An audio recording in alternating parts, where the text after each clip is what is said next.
Hello, dear officers. My name is Panchal Prashant and I welcome you to World Inbox. Dear friends, world inbox academy દ્વારા મુખ્ય પરીક્ષામાં જે અંગ્રેજી પૂછાય છે એમાં માસ્ટરી લાવવા માટે પ્રોજેક્ટ ક્રેક ડિસ્ક્રિપ્ટિવ ઇંગ્લિશ ચલાવી રહેવામાં આવ્યો છે. આ પ્રોજેક્ટ અંતર્ગત આજે આપણે લેક્ચર નંબર 47માં ઉપસ્થિત થયા છીએ. લેક્ચર નંબર 47માં ફ્યુચર પરફેક્ટ ટેન્સનો પેરેગ્રાફ 4 ડિસ્કસ કરવાનો છે. Friends, total already 46 lectures world ઇનબોક્સની યુટ્યુબ ચેનલ ઉપર અવેલેબલ છે. તમે અત્યાર સુધી જોયા ના હોય તો પ્લીઝ જોઈ લો. તમારા ઇંગ્લિશમાં જે લખવાની સ્કિલ છે ને એમાં ડેફિનેટલી ઇમ્પ્રુવમેન્ટ આવશે એની હું 100% ગેરંટી આપું છું તમને, 100%. But terms and condition apply, તમારે એને જોવાનો છે, એની પ્રેક્ટિસ કરવાની છે, તો તમારી ડેફિનેટલી સ્કિલમાં ઇમ્પ્રુવમેન્ટ થશે. તો મેક્સિમમ પહેલાં તો શેર કરી દો આ લેક્ચરને, જેથી કરીને મેક્સિમમ સ્ટુડન્ટ સુધી પહોંચે. બિકોઝ દરેક મુખ્ય પરીક્ષામાં હવે ઇંગ્લિશ લેંગ્વેજ પૂછાય જ છે, તો આપણે એમાં ફાયદો ઉઠાવવાનો છે આ પ્રોજેક્ટ થ્રુ. રેડી? સો સરસ મજાની પેન અને પેપર લઈને રેડી થઈ જાઓ. આજનો જે પેરેગ્રાફ 4 છે એનું ટાઇટલ છે ગ્રામીણ ક્ષેત્રમાં ટકાઉ વિકાસની પહેલો. તો તમને ખ્યાલ છે કે અત્યારે ગ્રામીણ ક્ષેત્રમાં અલગ અલગ પ્રકારના ટકાઉ વિકાસ કરવામાં આવી રહ્યા છે. તો એમાં જે પહેલો લેવામાં આવી રહી છે એ પહેલોના વિશે આજે આપણે ડિસ્કશન કરવાનું છે. ખૂબ સારું ટાઇટલ છે આજના પેરેગ્રાફનું. અને આજનો જે પેરેગ્રાફ છે એ છે ફ્રેન્ડ્સ આ જે ગુજરાતી ભાષામાં પેરેગ્રાફ છે અને આજના લેક્ચરમાં આપણે ઇંગ્લિશમાં ટ્રાન્સલેટ કરીશું. આવા વાક્યો તમે મેન્સમાં લખશો તો બી તમને બહુ બેનિફિટ મળશે દોસ્તો. તો માન લો કે આપણે જે વિચારીએ છીએ તો ગુજરાતી ભાષામાં આવે છે વિચાર. હવે ગુજરાતી ભાષામાં આવેલા વિચારમાંથી જે વાક્ય બનશે એ ગુજરાતી ભાષામાં બનશે. એ ગુજરાતી ભાષામાં બનેલા વાક્યને શેમાં લઈ જવું પડશે? ઇંગ્લિશમાં. તો બસ એના ઉપર આપણે કામગીરી કરી રહ્યા છીએ. તો પ્લીઝ ફોકસ કરજો. આપણે એક વખત ગુજરાતી ભાષાનો પેરેગ્રાફ વાંચી લઈએ. આ વર્ષના અંત સુધીમાં ગ્રામીણ વિકાસ મંત્રાલયે દૂરના ગામડાઓને નજીકના શહેરો સાથે જોડવા માટે ઘણા નવા રસ્તાઓ બનાવી દીધા હશે. સ્થાનિક પંચાયતોએ તાત્કાલિક માળખાગત સુવિધાઓ અને આજીવિકા સહાયની જરૂર હોય તેવા પ્રદેશો ઓળખી કાઢ્યા છે. ખેડૂતો માટે વિશ્વસનીય સિંચાઈ સુનિશ્ચિત કરવા માટે જમીન પર કામ કરતા ઇજનેરોએ પાણીની ટાંકીઓ અને ચેનલો બનાવી દીધી હશે. ગ્રામીણ મહિલાઓએ નાણાકીય સ્વતંત્રતા મેળવવા માટે સ્વસહાય જૂથો બનાવી દીધા હશે. તો સરસ મજાનો જે પેરેગ્રાફ છે એને આપણે ઇંગ્લિશમાં ટ્રાન્સલેટ કરીશું, પરંતુ એની પહેલાં આપણી પાસે જે ટાઇટલ છે એને ઇંગ્લિશ લેંગ્વેજમાં ટ્રાન્સલેટ કરીએ. તો ટાઇટલ જે આજનું છે ફ્રેન્ડ્સ એ છે ગ્રામીણ ક્ષેત્રમાં ટકાઉ વિકાસની પહેલો. તો પહેલાં તો વોકેબ શીખો. જે પહેલ હોય ને પહેલ કરવું, પહેલ કરવાની ક્રિયાને કહેવાય ઇનિશિએટ કરવું. શું કરવું? ઇનિશિએટ. ડન. અને એના પરથી આ એક ક્રિયાપદ છે જે પહેલ કરવાની વાત કરે છે, ઇનિશિએટ કરવું. એના પરથી એનું નામ બને પહેલ. ડન. પહેલને ઇનિશિએટ પરથી કહેવામાં આવશે ઇનિશિએટિવ. શું કહેવાશે મિત્રો? ઇનિશિએટિવ. ડન. પહેલ એક હોય તો ઇનિશિએટિવ. અહીંયા પહેલો છે એટલે કે એકથી વધારે પહેલની વાત છે તો આનું પ્લુરલ કરવું પડશે અને શબ્દ બનશે ઇનિશિએટિવ્સ. રેડી? ઓકે. ટકાઉ વિકાસ. ટકાઉ વિકાસ આ શબ્દ તમે બહુ સાંભળ્યો હશે ગુજરાતી ભાષામાં, અને ઇંગ્લિશમાં બી ક્યાંક ને ક્યાંક તમે સાંભળેલો જ હશે. તો દેખો, વિકાસ એક નામ છે. વિકાસ કેવું? ટકાઉ. તો એનું વિશેષણ છે. તો આ પર સીધે સીધું લખાશે ટકાઉ વિકાસને કહેવાય સસ્ટેનેબલ ડેવલપમેન્ટ. શું કહેવાશે? Sustainable development. જેમાં ટકાઉનું ઇંગ્લિશ સસ્ટેનેબલ છે, વિકાસનું ઇંગ્લિશ ડેવલપમેન્ટ છે. ગ્રામીણ ક્ષેત્રમાં તો માનું અંગ્રેજી થાય ઇન, અને ગ્રામીણ ક્ષેત્રને કહેવાય ગ્રામીણ ક્ષેત્ર.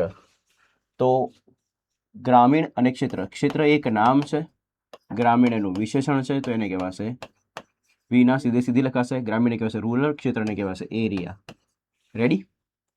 સો મેં શું કર્યું કે જેટલા બી શબ્દો હતા એ બધા શબ્દોને આપણે ઇંગ્લિશમાં પહેલાં શીખી લીધા. હવે આ બધા વોકેબનો ફાયદો ઉઠાવીને આપણે સરસ મજાનું ટાઇટલ ફ્રેમ કરીશું ઇંગ્લિશ લેંગ્વેજમાં. તો તમને ખ્યાલ છે કે ગુજરાતી કરતાં અંગ્રેજી ભાષા ઊંધી છે, તો આપણે પાછળથી આગળ આવવું પડશે. તો ફ્રેન્ડ્સ, હું આ બધા વોકેબ અહીંયા રાખું જ છું. હું ટાઇટલ અહીંયા નીચે લખીશ, તમે ધ્યાન આપજો, તમને આવડી જશે. તો ગ્રામીણ ક્ષેત્રમાં ટકાઉ વિકાસની પહેલો તમારે પાછળથી લખવાની શરૂઆત કરવી પડશે. તો પહેલોને ઇંગ્લિશમાં કહેવાશે ઇનિશિએટિવ્સ. નોના નીનું નેનું અંગ્રેજી થાય છે ઓફ. ટકાઉ વિકાસને કહેવાશે સસ્ટેનેબલ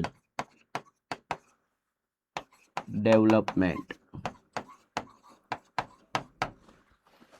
આ લાઈનને હટાવી દઈએ. ઓકે, તો ઇનિશિયેટિવ્સ ઓફ સસ્ટેનેબલ ડેવલપમેન્ટ્સ ગ્રામીણ ક્ષેત્રમાં તો ઇન રૂરલ એરિયાસ. તો આખું ટાઇટલ રેડી થાય છે. શું? Initiatives of sustainable development in rural areas. Ready છે? ઓકે, તો આ સરસ મજાનું આપણું ટાઇટલ થઈ ગયું. આ ટાઇટલનો ફાયદો ઉઠાઈશું. અને હવે આ જે પેરેગ્રાફ છે એને લખવું હોય તો પહેલાં કાળ એનો ખબર પડતી હોવી જોઈએ કે આપણે અંગ્રેજી ભાષામાં કયા કાળમાં લખવું પડશે. તો એને કાળ નક્કી કરી લઈએ દોસ્તો, ધ્યાન આપજો. કાળ નક્કી કરવા માટે હંમેશા ગુજરાતી ભાષામાં છેલ્લો લખેલો શબ્દ જોવાનો હોય છે. અહીંયા શું લખ્યું છે? હશે. અહીંયા બી હશે, હશે, હશે. તો જ્યારે ગુજરાતી ભાષામાં હશે, થશે, કરશે, બનશે આવા બધા શબ્દો દેખાય તો એ આવનારા સમયની વાત કરે છે. અને આવનારા સમયને કહેવાય શું? ભવિષ્યકાળ. તો આપણો આખો પેરેગ્રાફ શેમાં છે? ભવિષ્યકાળમાં. હવે ભવિષ્યકાળમાં કેવી ક્રિયા છે? સાદી ક્રિયા છે, ચાલુ ક્રિયા છે, પૂર્ણ ક્રિયા છે, ઓળખી લઈએ. તો શું લખ્યું છે? બનાવી દીધા હશે. તો બનાવવાની ક્રિયા કેવી થઈ ગઈ છે? પૂર્ણ. ઓળખી કાઢ્યા હશે તો ઓળખવાની ક્રિયા પૂર્ણ. બનાવી દીધી હશે તો ક્રિયા પૂર્ણ. બનાવી દીધા હશે તો પાછી ક્રિયા પૂર્ણ. તો આ બધા જ વાક્યમાં જે ક્રિયા દેખાય છે કેવી ક્રિયા છે? પૂર્ણ ક્રિયા. હવે આ બંને શબ્દોને આપણે ભેગા કરીએ તો આપણા માટે કાળનું નામ બને છે, એને કહેવાય પૂર્ણ ભવિષ્યકાળ. શું બને દોસ્તો? પૂર્ણ ભવિષ્યકાળ. અને પૂર્ણ ભવિષ્યકાળની વાક્યરચના હવે તમને તૈયાર થઈ ગઈ હશે, બીકોઝ આ લેક્ચર નંબર 4 છે. દેટ મીન્સ પેરેગ્રાફ 4નું ડિસ્કશન ચાલે છે. તો પૂર્ણ ભવિષ્યકાળની વાક્યરચના શું થાય? તો ભવિષ્યકાળ પ્રમાણે હેવનું રૂપ જે બનશે વિલ, શેલ, હેવ, અને એના પછી આવશે V3. વન્સ અગેન, ભવિષ્યકાળ પ્રમાણે હેવનું રૂપ પ્લસ V3 કરો એટલે પૂર્ણ ભવિષ્યકાળની વાક્યરચના બને. તો આખી વાક્યરચના શું થાય? Will, shall, have, V3. લખતી ટાઈમ ઓલમોસ્ટ દરેકે દરેક કર્તા સાથે આપણે કોનો ઉપયોગ કરી દઈશું? વિલનો. જો કર્તાના સ્થાને આઈ અને વી હોય તો તમારા મગજમાં સેલનો વિચાર આવવો જોઈએ. બાકી સેલ તમે નહીં લખો તો ચાલશે. આઈ અને વીની સાથે વિલ લખો તો બી વાંધો નથી. રેડી? તો આપણા માટે વાક્યરચના રેડી છે. કાળ ઓળખી લીધો છે. હવે સરસ મજાના વાક્યોને આપણે એક એક કરીને શું કરીએ? ફ્રેમ કરીએ. હવે તમારી વારી શરૂ થાય છે દોસ્તો. જેટલા વોકેબ શીખવાડું છું એ તમારે તૈયાર કરવાના છે. તેની સાથે સાથે જ્યારે હું બધા વોકેબ સમજાવી દઉં તો વિડીયો પોઝ કરીને તમારે પહેલાં જાતે સેન્ટેન્સ ફ્રેમ કરવાનો ટ્રાય કરવાનો છે. બિકોઝ આ લેક્ચર નંબર 46 છે. તો જેમાં તમને આરામથી ફ્રેન્ડ્સ આઈડિયા આવી જશે કે આપણે કેવી રીતે સેન્ટેન્સ ફ્રેમ કરવાનો હોય. જો તમે અત્યાર સુધી લેક્ચર્સને બધા જ જોયેલા હશે, બધા જ લેક્ચર્સ, તો તમને આવડી જ જશે દોસ્તો. તો આ વર્ષના અંત સુધીમાં ગ્રામીણ વિકાસ મંત્રાલયે દૂરના ગામડાઓને નજીકના શહેરો સાથે જોડવા માટે ઘણા નવા રસ્તાઓ બનાવી દીધા હશે. તો જોઈએ, બનાવવું. હવે બનાવવા માટે અલગ અલગ શબ્દો આવે. દેખો, બનાવવા માટે મેક આવે, ફોર્મ આવે, ઠીક છે, બિલ્ડ આવે, કન્સ્ટ્રક્ટ આવે. ડિપેન્ડ કરે છે કે શું બનાવવું. પ્રિપેર બી આવે. હવે આટલા બધા શબ્દો છે પણ એમાં કયો શબ્દ એક્ઝેક્ટલી વાક્યને સુટેબલ છે આપણને ખબર હોવી જોઈએ. વોકેબ ખબર હોય બટ કયો વોકેબ ક્યાં લખો ને એ બી ખબર હોવી જોઈએ. અને એ જ તમને શીખવાડવામાં આવે છે પ્રોજેક્ટ સીડી અંતર્ગત દોસ્તો. તો બનાવવાની ક્રિયા કોના માટે થાય છે? તો શું બનાવવું છે? નવા રસ્તો. તો નવા રસ્તા દોસ્તો બનાવવા માટે કન્સ્ટ્રક્શન કરવું પડે. એટલા માટે અહીંયા બેટર શબ્દ વપરાશે, કન્સ્ટ્રક્ટ. શું વપરાશે? કન્સ્ટ્રક્ટ. રેડી? તો અહીં આપણે લખીશું કન્સ્ટ્રક્ટ, ને કન્સ્ટ્રક્ટનું V3 ફોર્મ બનશે કન્સ્ટ્રક્ટેડ, પાછળ ઈડી લાગી જશે. ગ્રામીણ વિકાસ મંત્રાલય. દેખો, આને લખવાની બે રીત છે. મંત્રાલય નામ છે, ગ્રામીણ વિકાસ એનું વિશેષણ છે. તો વિશેષણ અને નામ કેવું લખાય? સીધે સીધું. તેને સીધે સીધું લખવું હોય ને તો ગ્રામીણને કહેવાય રૂરલ, વિકાસને કહેવાય ડેવલપમેન્ટ. અને મંત્રાલય હોય ને દોસ્તો એને કહેવાય મિનિસ્ટ્રી. શું કહેવાય? મિનિસ્ટ્રી. તો rural development ministry. Ready? Okay, આ રીતે લખાશે. પરંતુ આને લખવાની વધારે ઇમ્પેક્ટફુલ રીત કઈ છે કે જેનાથી ઇમ્પેક્ટ, પ્રભાવ પડે? તો એને લખવું હોય તો ફ્રેન્ડ્સ તમારે મંત્રાલય સૌથી પહેલા લખી દેવાનું, મિનિસ્ટ્રી. પછી જેનું બી મંત્રાલય હોય ને દર્શાવવા માટે પાછળ ઓફ લગાવવાનું. શું લગાવવાનું? ઓફ. કોનું મંત્રાલય છે? તો ગ્રામીણ વિકાસનું. તો એને અહીંયા લખાશે રૂરલ ડેવલપમેન્ટ. રેડી? તો શું બને આખું? Ministry of rural development. તમને યાદ કરાવી દઉં, જ્યારે બી કોઈ બી મંત્રાલયની વાત હોય તો દોસ્તો એ ગવર્મેન્ટ સાથે કનેક્ટેડ વાત થાય છે અને એટલા માટે એ મંત્રાલયની આગળ હંમેશા ધ આર્ટિકલ લાગે. તો શબ્દ શું બને? The ministry of rural development. શું બને? The ministry of rural development. તો the ministry of rural development. Ready છે? ઓકે દોસ્તો, નેક્સ્ટ, ઘણા નવા રસ્તાઓ. તો ઘણા નવા રસ્તાઓને કહેવામાં આવશે રસ્તાઓ નામ છે, ઘણા નવા એનું વિશેષણ છે, તો વિશેષણ અને નામ સીધે સીધું. ઘણા નવા રસ્તાઓને કહેવાય સેવરલ ન્યૂ રોડ્સ. સેવરલ ના કહેવું હોય તો એના માટે મેની બી વાપરી શકાય. હા, તો અહીંયા શબ્દ બનશે સેવરલ ન્યૂ રોડ્સ યા many new roads.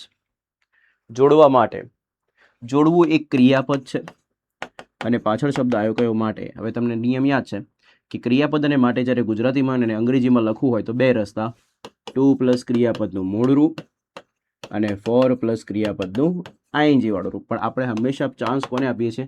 Two plus ક્રિયાપદના મૂળ રૂપને. તો અહીંયા લખવામાં આવશે ટુ. જોડવાની ક્રિયાને કહેવાય કનેક્ટ કરવું. શું કરવું? કનેક્ટ કરવું. તો જોડવા માટે તો ટુ કનેક્ટ. દૂરના ગામડાઓ, જે બી વસ્તુ દૂરની હોય ને એને કહેવાય દોસ્તો રિમોટ. શું કહેવાય? રિમોટ. અને ગામડાઓને કહેવાય વિલેજીસ. તો અહીંયા શબ્દ બનશે રિમોટ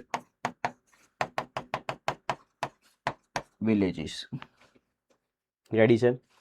ઓકે, ગામડાઓ છે એટલે પાછળ એસ લાગી જશે કારણ કે પ્લુરલ ફોર્મમાં લખવું પડશે. તો અહીંયા શબ્દ બનશે રિમોટ વિલેજીસ. નેક્સ્ટ, નજીકના શહેરો. શહેરો એક નામ છે, બટ શહેરો કેવા તો નજીકના, તો એનું વિશેષણ છે. અને વિશેષણ અને નામ કેવા? સીધે સીધા. નજીકની જે બી વસ્તુને એને કહેવાય નિયર બાય. શું કહેવાય? Nearby. અને શહેરોને કહેવાય સિટીઝ. સિટીઝ ના કહેવાય તો બીજો બી શબ્દ છે ટાઉન્સ. આમાંથી કોઈ બી લખી શકો. તો શું લખાય? નિયર બાય સિટીઝ અને નિયર બાય ટાઉન્સ. આ વર્ષના અંત સુધીમાં, તો આ તો મેં તમને લાસ્ટ લેક્ચરમાં બી લખતા શીખવાડ્યું હતું, તો ફરીથી લખતા શીખી લો. આ વર્ષના અંત સુધીમાં, તો પાછળથી આગળ આવવું પડશે. સુધીમાં જ્યારે ભવિષ્ય માટે વપરાય તો એના માટે શબ્દ બને બાય. અંતને કહેવાય એન્ડ. ને જ્યારે કોઈનો સ્ટાર્ટ કે એન્ડ બતાવતો હોય ત્યારે એની આગળ ધ આર્ટિકલ લાગે. ડન. નો ના નીનું અંગ્રેજી ઓફ. ને આ વર્ષને કહેવાય ધીસ યર. તો શું બને?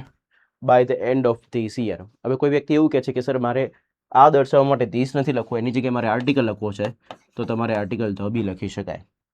તો by the end of this year કાં તો by the end of the year, આવી રીતે લખી શકાશે આ વર્ષના અંત સુધીમાં. તો by the end of this year લખો કાં તો by the end of the year લખો. ચલો, સરસ મજાના બધા વાકેફ થઈ ગયા છે. હવે આપણે વાક્યને ફ્રેમ કરીશું. ફ્રેમ કરવા માટે સૌથી પહેલા કાળ ઓળખી લઈએ. તો હશે એટલે ભવિષ્યકાળ. બનાવી દીધા હશે એટલે પૂર્ણ ક્રિયા, એટલે બને પૂર્ણ ભવિષ્યકાળ. જેની વાક્ય રચના દોસ્તો હોય વિલ, શેલ, હેવ, V3. આટલા બધા વાક્યો તમે ફ્રેમ કરેલા છે અગાઉ, તો તમને યાદ હશે વાક્ય રચનામાં સૌથી પહેલા શરૂઆત કોની થાય? કર્તાની. તો દોસ્તો આપણે સૌથી પહેલા કર્તા શોધવું પડશે. મારે સ્પેસ નથી મારી પાસે, એટલે હું થોડા વાક્ય બતાવી દઉં છું. હવે આ સ્પેસનો ઉપયોગ કરીને આપણે વાક્ય ફ્રેમ કરીશું.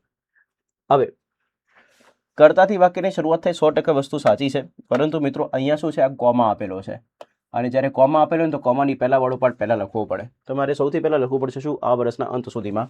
તો એને લખાશે by the end of this year. Ready? By the end of this year. પછી કોમા. હવે અહીંથી વાક્યની શરૂઆત થશે. આ વાક્યમાં સૌથી પહેલા કર્તા શોધવો પડશે, ને કર્તા માટે પ્રશ્ન પૂછવો પડશે કોણથી. પૂછો કોણે નવા રસ્તાઓ બનાવી દીધા હશે? તો જવાબ મળે છે ગ્રામીણ વિકાસ મંત્રાલય. તો એને આપણે લખીશું ધ મિનિસ્ટ્રી ઓફ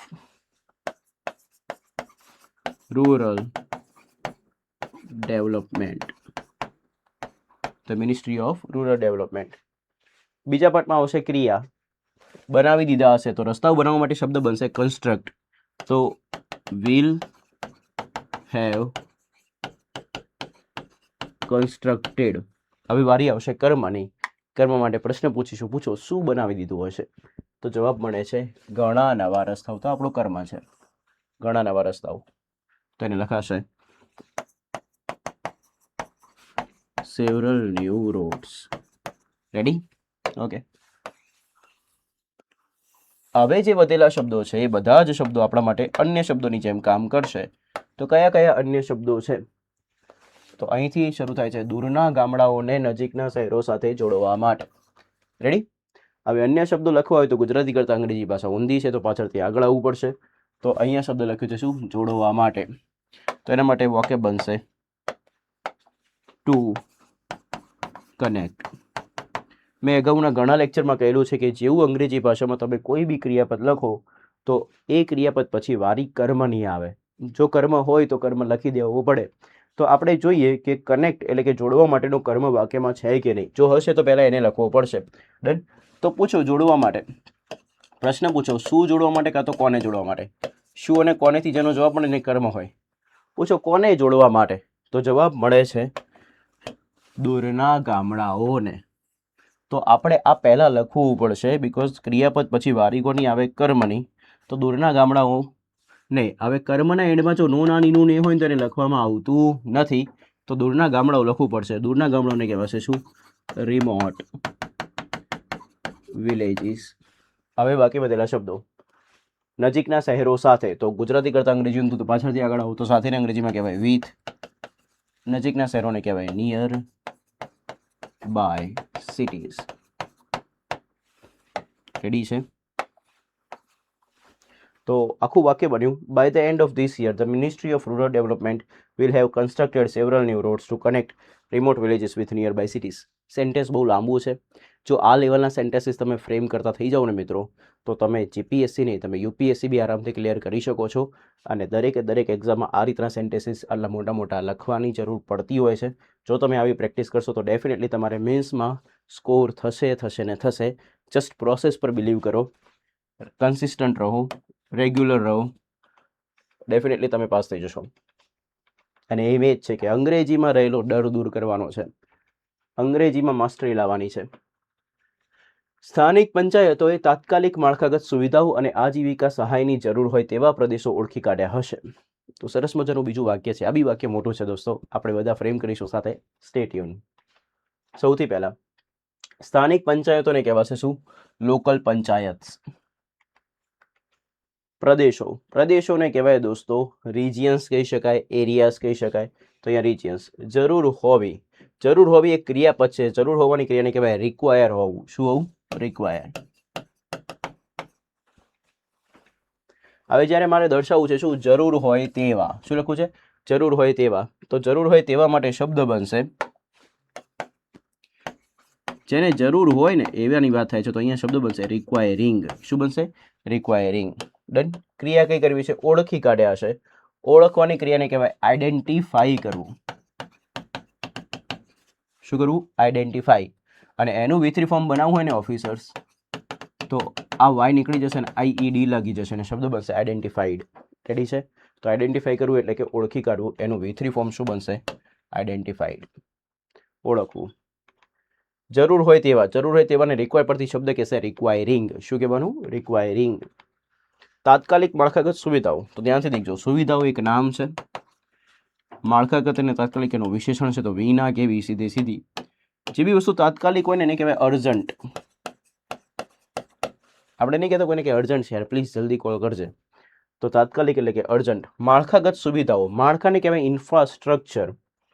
આ શબ્દ ઘણી વખત આવી ગયો છે હવે, ઇન્ફ્રાસ્ટ્રક્ચર. અને માળખાગત એમાંથી બનતો શબ્દ છે ઇન્ફ્રાસ્ટ્રક્ચરલ. અહીંયા ઈ છે, ઈ નીકાળી દેવાનો અને AL લગાવી દેવાનું. સુવિધા એક હોય તો કે ભાઈ ફેસિલિટી, એકથી વધુ હોય તો ફેસિલિટીઝ. તો શબ્દ બનશે શું, અર્જન્ટ ઇન્ફ્રાસ્ટ્રક્ચર ફેસિલિટીઝ. રેડી છે? ઓકે. આજીવિકા સહાય. આજીવિકાને કહેવાય લાઇવલીહુડ. રોબિનહુડ નહીં, આ શું કહેવાય, લાઇવલીહુડ. અને સહાય નહીં કહેવાય સપોર્ટ. સહાય નામ છે, સહાય કોની, તો આજીવિકાની. તો એનું વિશેષણ છે વિના કેવી, સીધી. તો શું બને, લાઇવલીહુડ સપોર્ટ. રેડી? સો મેં શું કર્યું, મેં તમને દરેક વાક્ય શીખવાડ્યા. હવે આ વાક્યનો ફાયદો ઉઠાવો. તમારી જોડે દરેક શબ્દ છે, એ શબ્દને ક્યાં કઈ રીતે સેટ કરવા એ વાક્યરચના પરથી નક્કી કરો. વિડીયો પોઝ કરો અને દરેક વિદ્યાર્થી કમ્પલસરી કમેન્ટ કરવાની છે. પ્લીઝ કમેન્ટ કરજો તો મને આઈડિયા આવશે કે તમે સેન્ટેન્સ ફ્રેમ કરી શકો છો કે નહીં. જો તમે ફ્રેમ કરી શકતા હોય ને તો તમે કરજો yes sir, I can frame the sentence. Done? એવી કમેન્ટ કરજો. ચાલો, હવે મારે સ્પેસની જરૂર છે એટલે હું થોડા વાક્ય અહીંથી હટાવી દઉં છું. બધા હટાવી દીધા. હવે આપણે સરસ મજાનું વાક્ય ફ્રેમ કરીશું. સૌથી પહેલા કર્તાની જરૂર પડશે. કર્તા માટે પ્રશ્ન પૂછો, કોણે ઓળખી કાઢ્યા હશે, તો સ્થાનિક પંચાયતોએ. તો શબ્દ બનશે લોકલ પંચાયત. ઓળખી કાઢ્યા હશે તો હશે ભવિષ્યકાળ છે. ઓળખવાની ક્રિયા પૂર્ણ થઈ ગઈ છે એટલે પૂર્ણ ભવિષ્યકાળ. જેની વાક્ય રચના બનશે વિલ શેલ હેવ V3. એમાં પંચાયત સાથે આપણે શબ્દ લગાવીશું વિલ, બીકોઝ સેલ તો ફક્ત ને ફક્ત કોના માટે વિચારવાનું, આઈ અને વી માટે. બાકી બધા સાથે તો વિલ જ લગાવી દેવાનું. આઈ અને વી જોડે વિલ બી વાપરી શકાય છે, એમાં બી કોઈ તકલીફ નથી. તો અહીંયા છે વિલ હેવ. ઓળખવાની ક્રિયાને કહેવાય આઈડેન્ટિફાઈડ કરવું. તો શું બનશે? Local panchayat will have identified. પૂછો કોને ઓળખી કાઢ્યા હશે, કાં તો શું ઓળખી કાઢ્યા હશે? તો જવાબ મળે છે જરૂર હોય તેવા પ્રદેશો. ડન. તો જરૂર હોય તેવા પ્રદેશો લખવું હોય તો ગુજરાતી કરતાં અંગ્રેજી ઊંધું છે, તો પાછળથી આગળ આવવું પડશે. તો પ્રદેશોને કહેવામાં આવશે રિજિયન્સ. રિજિયન્સ પણ કેવા રિજિયન્સ? તો જરૂર હોય તેવા. જરૂર હોય તેવાને કહેવાય રિક્વાયરિંગ. અને મેં તમને હમણાં જ કીધું હતું કે જરૂર હોય તેવું એક ક્રિયાપદ છે, ને જેવું ક્રિયાપદ આવે ને તેનો કર્મ હોય તો લખવો પડે. પૂછો કોની જરૂર હોય તેવા. શું કે કોને કોનાથી પ્રશ્ન પૂછો તો કોની જરૂર હોય તેવા. તો જવાબ મળે છે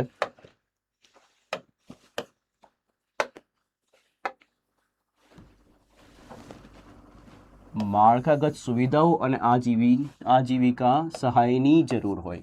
ડન. તો આ જરૂર હોય રિક્વાયરિંગનો શું થઈ ગયો? કર્મ થઈ ગયો. અને કર્મને એન્ડમાં નોનાની નું આવે ને તેને લખવામાં આવતું નથી. હવે પોઈન્ટને સમજો. અને શબ્દ દેખાય છે અને તો અનેની પહેલા વાળો પાર્ટ પહેલા લખવાનો હોય, અનેની પછી વાળો પાર્ટ પછી લખાય. તો આવું અંગ્રેજી ભાષામાં યાદ રાખવું. તો માળખાગત સુવિધાઓ, તાત્કાલિક માળખાગત સુવિધાઓ. માળખાગત સુવિધાઓ પછી કેવી? તાત્કાલિક. તો અહીંથી શરૂ થશે. તેને લખવામાં આવશે અર્જન્ટ ઇન્ફ્રાસ્ટ્રક્ચરલ ફેસિલિટીઝ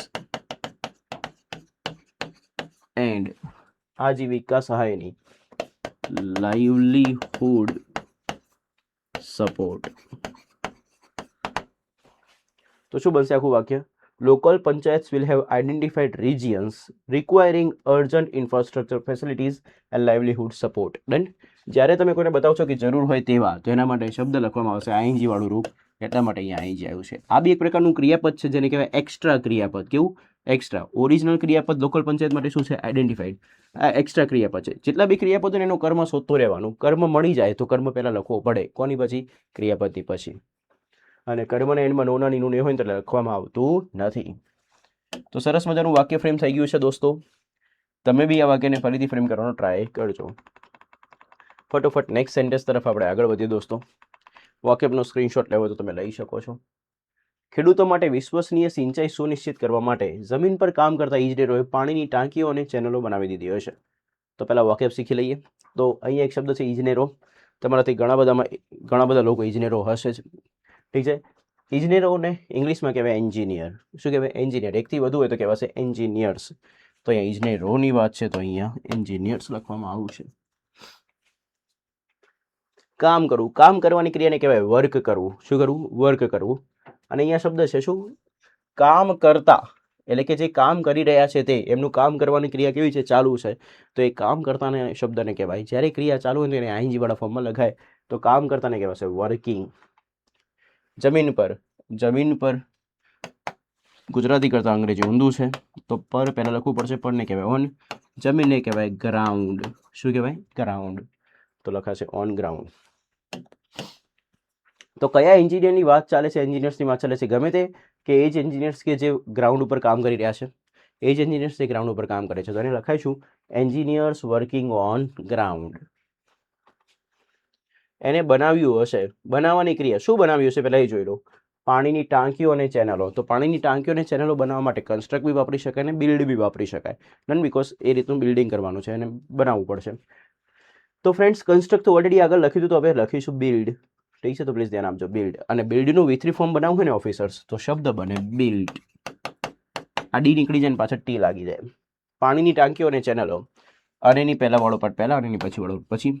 પાણીની ટાંકીઓને તો કોમન સેન્સ આપણને આવડતું જ હોય. શું કહેવાય? Water tanks. અને ચેનલોને કહેવાશે ચેનલ્સ. અને એને કહેવાશે એન્ડ. તો શું બનશે? Water tanks and channels. સુનિશ્ચિત કરવા માટે. ખૂબ સારો શબ્દ છે. લાઈફમાં છે ને સુનિશ્ચિત કરીને જ આગળ વધવું. કોઈ પ્રોબ્લેમ નહીં થાય. તો સુનિશ્ચિત કરવાની ક્રિયાને કહેવાય એન્શ્યોર કરવું. શું કરવું? એન્શ્યોર કરવું. અને માટે પાછળ શબ્દ છે. ક્રિયા દર્શાવતો શબ્દને માટે લખવો તો ટુ પ્લસ ક્રિયાપદનું મૂળ રૂપ લખાશે. શું લખાશે? ટુ પ્લસ ક્રિયાપદનું મૂળ રૂપ, તેને લખાશે ટુ એન્શ્યોર. રેડી? વિશ્વસનીય સિંચાઈ. તમે કદાચ મેચને ધ્યાનથી સાંભળતા હોય, મેચની કોમેન્ટ્રીને, તો હમણાં આકાશ ચોપરાએ એક શબ્દ વાપર્યો હતો, રિલાયેબલ રિંકુ સિંગ. શું વાપર્યો હતો? રિલાયેબલ રિંકુ સિંગ. એ કમેન્ટ્રીમાં બોલેલો શબ્દ છે. એ રિલાયેબલનો અર્થ થાય વિશ્વસનીય. શું થાય? વિશ્વસનીય. તો વિશ્વસનીય સિંચાઈ, તો સિંચાઈ એક નામ છે ને વિશ્વસનીય દોસ્તો એનું વિશેષણ છે. તો એના માટે શબ્દ બનશે રિલાયેબલ. સિંચાઈને કહેવાય ઇરિગેશન. તો વિશ્વસનીય સિંચાઈને કહેવાય રિલાયેબલ ઇરિગેશન. મેક્સિમમ તમે જ્યારે કોઈ બી વસ્તુ સાંભળો છો તો try to listen in English language. તમે સોંગ સાંભળો છો તો ઇંગ્લિશમાં સાંભળો, લિરિક્સ સાથે. હા, મેક શ્યોર લિરિક્સ સાથે. તમે મેચ જુઓ છો તો ઇંગ્લિશ કમેન્ટ્રી સાથે જુઓ. એ લોકો ઘણું સારું અંગ્રેજી બોલતા હોય છે. જેટલું અંગ્રેજી સાંભળશો ને એટલું અંગ્રેજી ઇમ્પ્રૂવ થશે. રેડી? રીડ કરો, સાંભળો, લખો, અંગ્રેજી ઇમ્પ્રૂવ કરો. That is the main point. તો આ બધા વોકેબ થઈ ગયા. આ વોકેબનો ફાયદો ઉઠાવવાનો. તમે આ વોકેબનો ફાયદો ઉઠાવીને આ વાક્યને ફ્રેમ કરવાનો ટ્રાય કરો અને કમેન્ટમાં જણાવો કે તમે શું વાક્ય બનાવો છો. ચલો આપણે હવે બનાવી દઈએ. આ બધા વોકેબને હું અહીંથી હટાવી દઉં જેથી કરીને મારી પાસે સ્પેસ મળી રહે. ચલો ધ્યાન આપજો દોસ્તો. ખેડૂતો માટે વિશ્વસનીય સિંચાઈ સુનિશ્ચિત કરવા માટે જમીન પર કામ કરતા ઇજનેરોએ પાણીની ટાંકીઓ અને ચેનલો બનાવી દીધી હશે. તો સૌથી પહેલાં કાળ નક્કી કરી લો. હશે એટલે ભવિષ્યકાળ. બનાવી દીધી હશે એટલે ક્રિયા પૂર્ણ. તો બની ગયો પૂર્ણ ભવિષ્યકાળ, જેની વાક્ય રચના થશે વિલ, શેલ, હેવ, V3. તો ક્રિયાપદ કઈ રીતે લખવાનું એ નક્કી થઈ ગયું. ઓકે, હવે પહેલાં આપણે કરતા શોધીશું. પૂછો, કોણે પાણીની ટાંકીઓ અને ચેનલો બનાવી દીધી હશે? તો જમીન પર કામ કરતા ઇજનેરોએ. આ શબ્દને સમજો, ખૂબ સારો શબ્દ છે. જમીન પર કામ કરતા ઇજનેરોએ. તો આ ઇજનેરો નામ છે અને આ જે જમીન પર કામ કરતા જે શબ્દ છે ને એની વિશેષતા બતાવે છે આખે આખું. તો કેવી રીતે લખાશે? તો ગુજરાતી કરતાં અંગ્રેજી ઊંધું છે તો પાછળથી જ આગળ આવવું પડશે. તો પહેલાં ઇજનેરો લખવું પડશે. તો અહીંયા શબ્દ બનશે શું? એન્જિનિયર્સ. હવે એન્જિનિયર્સ કેવા? તો જે જમીન પર કામ કરતા હોય એવા. તો કામ કરવાની ક્રિયા એમની ચાલુ છે તો એના માટે શબ્દ બનશે વર્કિંગ. ક્યાં કામ કરે છે? તો ઓન ગ્રાઉન્ડ. આવી રીતે લખાય. રેડી? જમીન પર કામ કરતા એન્જિનિયરો. ઠીક છે. ક્રિકેટ રમતા ખેલાડીઓ. આને મારે લખવું હોય તો શું લખાય? Players playing cricket. Done. English ભણતા વિદ્યાર્થીઓ. અંગ્રેજી ભણતા વિદ્યાર્થીઓ લખવું હોય તો શું લખાય? Students learning. શીખતા ભણવા માટે આવશે સ્ટડીંગ શું? ઇંગ્લિશ. તો આવી રીતની વાત છે. Students learning English. તો અંગ્રેજી શીખતા વિદ્યાર્થીઓ, અંગ્રેજી ભણતાને લખો તો સ્ટુડન્ટ સ્ટડીંગ ઇંગ્લિશ. રેડી? એવી રીતે જમીન પર કામ કરતા ઇજનેરો. તો શું લખાશે? Engineers working on ground. એના પછી ક્રિયાપદની વારી આવશે. ક્રિયાપદમાં લખવામાં આવશે વિલ, શેલ, હેવ, V3. તો એન્જિનિયર સાથે આપણે શબ્દ લખાઈશું વિલ, હેવ. કઈ ક્રિયા કરે છે? તો બનાવી દીધી હશે. ટાંકી બનાવવાની વાત છે તો અહીંયા બિલ્ટ લખીશું. તો engineers working on ground will have built. પૂછો શું બનાવી દીધી હશે? તો પાણીની ટાંકીઓ અને ચેનલો. આ આપણું કર્મ છે. અને એની પહેલા વાળો પાર્ટ પછી અને એની પછી વાળો, અને એની પછી વાળો પછી. પહેલા વાળો પાર્ટ પહેલા, પછી વાળો પાર્ટ પછી. ફરીથી બોલું, અને એની પહેલા વાળો પાર્ટ પહેલા અને એની પછી વાળો પાર્ટ પછી. તો શું આવશે? પાણીની ટાંકીઓને કહેવાશે water tanks and channels. Ready? હવે વધેલા શબ્દોને કહેવાશે અન્ય શબ્દો. તો અન્ય શબ્દોમાં શું આવ્યું? તો અન્ય શબ્દોમાં આવે છે ઓફિસર્સ. ખેડૂતો માટે વિશ્વસનીય સિંચાઈ સુનિશ્ચિત કરવા માટે. આટલા બધા અન્ય શબ્દો છે. તો ગુજરાતી કરતાં અંગ્રેજી ઊંધું છે તો પાછળથી આગળ આવીશું. તો સુનિશ્ચિત કરવા માટે તો એને લખાશે ટુ એન્શ્યોર. પાછું ક્રિયાપદ આવ્યું. અને વારે ઘડી કહું છું, જેવું ક્રિયાપદ આવે તેનો કર્મ શોધવાનો ટ્રાય કરવાનો. જો કર્મ આપેલો હોય તો એ તરત જ કર્મ લખવો પડશે. ના આપેલો હોય તો લખવાનો નહીં. પૂછો શું સુનિશ્ચિત કરવા માટે? તો જવાબ આવે છે વિશ્વસનીય સિંચાઈ. શું? વિશ્વસનીય સિંચાઈ. તો એ લખવું પડશે, આપણો કર્મ છે. વિશ્વસનીય સિંચાઈને કહેવાશે રિલાયેબલ સિંચાઈને કહેવાશે ઇરિગેશન. હવે વધેલા શબ્દો શું છે? ખેડૂતો માટે. માટેનું અંગ્રેજી થાય ફોર. ખેડૂતોનું અંગ્રેજી આપણને આવડતું જોઈએ, શું થશે? ફાર્મર્સ. તો તમે દેખજો પ્રોજેક્ટ સીડીમાં જે આજે આપણું લેક્ચર છે, હવે ધીરે ધીરે લેક્ચર સેન્ટેન્સના જે સ્ટ્રક્ચર્સ છે એ તો આપણે સુધારીએ જ છીએ, એના ઉપર વધારે કામ કરીએ છીએ. તે ઉપરાંત વાક્યોનો જે ફ્રેમિંગમાં જે શબ્દો છે એ વોકેબ બી હું તમને વધારે શીખવાડું છું. બિકોઝ તમે સેન્ટેન્સની સાઇઝ જુઓ, ધીરે ધીરે વધતી જાય છે. આવડા મોટા મોટા સેન્ટેન્સીસ તમે લખશો તો ઇમ્પેક્ટ બહુ સારી પડશે. તમે આરામથી આ વાક્યોની પ્રેક્ટિસ કરેલી હશે તો તમે આ વાક્યો તો લખી શકશો ને નાના નાના વાક્યો બી લખી શકશો. એટલા માટે આપણે આ લેવલની પ્રેક્ટિસ કરીએ છીએ. તો શું બન્યું વાક્ય? Engineers working on ground will have built water tanks and channels to ensure reliable irrigation for farmers. સરસ મજાનું વાક્ય બની ગયું છે. હવે આપણે આના પછીનું એક લાસ્ટ સેન્ટેન્સ છે એને ફ્રેમ કરી દઈએ. ગ્રામીણ મહિલાઓએ નાણાકીય સ્વતંત્રતા મેળવવા માટે સ્વસહાય જૂથો બનાવી દીધા હશે. તો સૌથી પહેલા વોકેબ ગ્રામીણ મહિલાઓ. ગ્રામીણને કહેવાય રૂરલ, મહિલાઓને કહેવાય વુમેન. તો શું બનશે? Rural women. સ્વસહાય જૂથો, આ શબ્દો તમે સાંભળેલો છે, સેલ્ફ હેલ્પ ગ્રુપ્સ. શું કહેવાય? Self help groups. બનાવવું. હવે અહીંયા જૂથો બનાવવાની વાત છે, તો જૂથો બનાવવા માટે કંઈ કન્સ્ટ્રક્ટ શબ્દ ના વપરાય, બિલ્ડ ના વપરાય. જૂથો બનાવવું એટલે કે સાથે મળીને ફ્રેમ કરે છે, તો એને કહેવાય ફોર્મ કરવું. શું કરવું? ફોર્મ. ઠીક છે, તો બનાવવાની ક્યારે કહેવાય ફોર્મ. ફોર્મનું V3 ફોર્મ બનાવવું હોય તો ઈડી લાગી જશે અને અહીંયા શબ્દ બનશે ફોર્મ. મેળવવા માટે, તો મેળવવા માટે શબ્દ વપરાય two gate, to take. Ready? અને અહીંયા શબ્દ લખેલો છે ટુ ગેટ, ટુ ટેક બી લખી શકાય. નાણાકીય સ્વતંત્રતા, તો સ્વતંત્રતા નામ છે અને સ્વતંત્રતા કેવી? નાણાકીયનું વિશેષણ છે. તો વિશેષણ અને નામ કેવું લખાશે? સીધે સીધું. નાણાકીય સ્વતંત્રતા માટે શબ્દ બનશે ફાઇનાન્શિયલ અને સ્વતંત્રતાને કહેવાય ઇન્ડિપેન્ડન્સ. શું કહેવાય? ઇન્ડિપેન્ડન્સ. તો ફાઇનાન્શિયલ ઇન્ડિપેન્ડન્સ. રેડી? ઓકે. તો ઓલમોસ્ટ બધા વોકેબ આવી ગયા છે આપણી પાસે. તો આપણે સરસ મજાનું વાક્ય હવે શું કરીએ? ફ્રેમ કરીએ. તો આ વાક્ય બનાવવા માટે સૌથી પહેલાં કાળ ઓળખી લઈશું. તો જોઈએ કાળ કયો છે, તો હશે ભવિષ્યકાળ. બનાવી દીધા હશે તો બનાવવાની ક્રિયા પૂર્ણ, તો વાક્ય બન્યું પૂર્ણ ભવિષ્યકાળનું, જેની વાક્ય રચના આવે વિલ શેલ હેવ V3. વાક્ય બનાવવા માટે જરૂર પડશે કર્તાની, કર્તા માટે જરૂર પડશે મને જગ્યાની. તો હું જગ્યા થોડી બનાવી દઉં દોસ્તો, તો પ્લીઝ ફોકસ કરજો. સૌથી પહેલા કર્તા માટે પ્રશ્ન પૂછો કોણે સ્વસહાય જૂથો બનાવી દીધા હશે? તો જવાબ મળશે ગ્રામીણ મહિલા હોય. તો અહીંયા લખાશે રૂરલ વુમેન. ઘણા લોકો છે ને અહીંયા બી એસ લગાવશે. ના, આ વુમન એટલે મહિલા, વુમેન એટલે મહિલાઓ.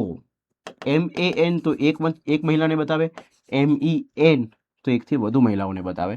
તો અહીંયા S લગાવવાનું ભૂલવાનું, તેટ મીન્સ S લગાવવાની ભૂલ કરવાની નહીં.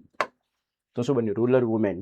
કઈ ક્રિયા કરે છે? તો બનાવી દીધા હશે, તો વુમેન સાથે આવશે વિલ હેવ. જૂથો બનાવવા માટે શબ્દ મેં તમને શીખવાડ્યું ફોર્મ કરવું, એનું V3 ફોર્મ શું થશે? ફોર્મડ. હવે વારી આવશે કર્મની. પૂછો શું બનાવી દીધું હશે? તો જવાબ મળશે સ્વસહાય જૂથો. તો અહીંયા આવશે સેલ્ફ હેલ્પ ગ્રુપ્સ. કદાચ અહીંયા સ્પેસ ઓછી હોવાના લીધે તમને ના દેખાતું હોય તો અહીંયા નીચે લખી દઉં ગ્રુપ્સ. હવે વધેલા શબ્દોને લખવાનું. નાણાકીય સ્વતંત્રતા મેળવવા માટે, તો શું આવશે? To get financial independence. Ready? તો હું વાક્ય શું બન્યું? Rural women will have formed self help groups to get financial independence. સ્વતંત્રતા માટે તમે ફ્રીડમ લખો તો બી લખી શકાય ફાઇનાન્શિયલ ફ્રીડમ. રેડી? તો સરસ મજાનું વાક્ય ફ્રેમ કરી દીધું છે દોસ્તો. આની સાથે આજનું આ વિડીયો લેક્ચર કમ્પ્લીટ થાય છે ફ્રેન્ડ્સ. આઈ હોપ તમે લાસ્ટ સુધી આ લેક્ચર્સને દેખ્યું હશે અને તમે જેટલા બી વોકેબ મેં તમને શીખવાડ્યા છે એની નોટ્સ બનાવી દીધી હશે. અને આ વિડીયો ફરીથી તમે એને પેરેગ્રાફ ઉઠાવો, ખાલી પેરેગ્રાફ ઉઠાવો, તમે વોકેબ જેટલા યાદ રહ્યો એનો ફાયદો ઉઠાવો અને ફાયદો ઉઠાવીને દોસ્તો સરસ મજાના સેન્ટેન્સીસ ફ્રેમ કરવાનો ફરીથી ટ્રાય કરો. આખું લેક્ચર પતી જાય ને એના પછી ફરીથી જે પેરેગ્રાફ હોય ને એને એક વખત હજુ લખવાનો ટ્રાય કરો, એટલે તમને આઈડિયા આવશે કે તમે એક્ઝેક્ટલી કેટલું લખી શકો છો. જો તમારા ઇંગ્લિશ લખવાની સ્કિલમાં ઇમ્પ્રુવમેન્ટ થયું હોય તો પ્લીઝ ફ્રેન્ડ્સ કમેન્ટ કરવાનું ભૂલતા નહીં અને મેક્સિમમ લાઇક અને શેર કરી દો વિડીયોને. મળીએ નેક્સ્ટ લેક્ચરમાં. Till then by, take care.